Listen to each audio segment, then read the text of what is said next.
Hi there, I'm Eric MATHIS. I'm the Executive Director at the Center for Worship and the Arts at Samford University in Birmingham, Alabama.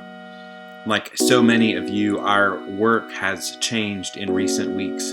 We've spent our time canceling events, repurposing our summer program Animate, and we've begun to ask the question of how it is that we are called to fulfill our mission in this season of life. This week, we are beginning the release of a series of resources that we hope will be useful to you and the congregations, schools, and faith communities that you represent.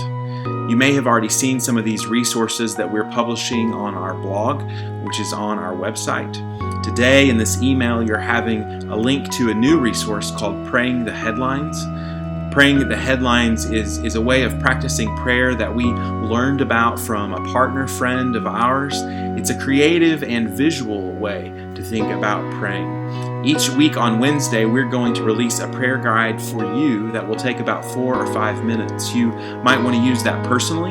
You might want to disseminate that to friends and use it with them, or perhaps your family or your congregation. But our hope is that this practice of praying the headlines will channel our anxiety and fear that we might see when we come across a news feed or a news reel, and channel that anxiety into prayers of lament and confession and hope and healing and thanksgiving and ultimately trust in God. Beyond this resource of praying the headlines, we are also in just a few weeks going to release another resource we're excited about. It's called COMPLINE, Evening Liturgies for Anxious Souls.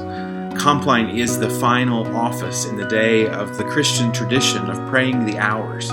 So we're going to help you do that throughout the rhythm of your week. We'll release a 5-day podcast that'll let you pray Sunday through Thursday evenings, ending your day perhaps as an anxious soul who finds themselves on the verge of sleep, but finds themselves on the verge of sleep in conversation with God. Then finally, toward the end of this month, we're hoping to begin learning from teenagers in a series of social media posts we're calling TEENTALK. We're inviting teenagers to participate in the practice of testimony, because we know that testimony forms our present and our future identities as Christians. So as we move through this new season of life, we want to hear from teenagers. We want to learn from the questions that they're asking. We want to hear how they're engaging the church. And most of all, we want to let their voice inspire our voice as we are all learning to trust God in new ways in this time.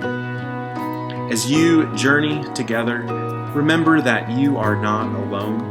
We are here for you. We would love to help you, to be a resource to you if that's something you need. But most importantly, we hope that throughout this season you are continuing to rely on the church of all ages. We hope that you're continuing to represent the voice of teenagers in your mix. We hope that you're continuing to engage the arts, and most importantly, we hope that you're continuing to lean into the transformative work of the Spirit in the world. Grace and peace, friends. Be well.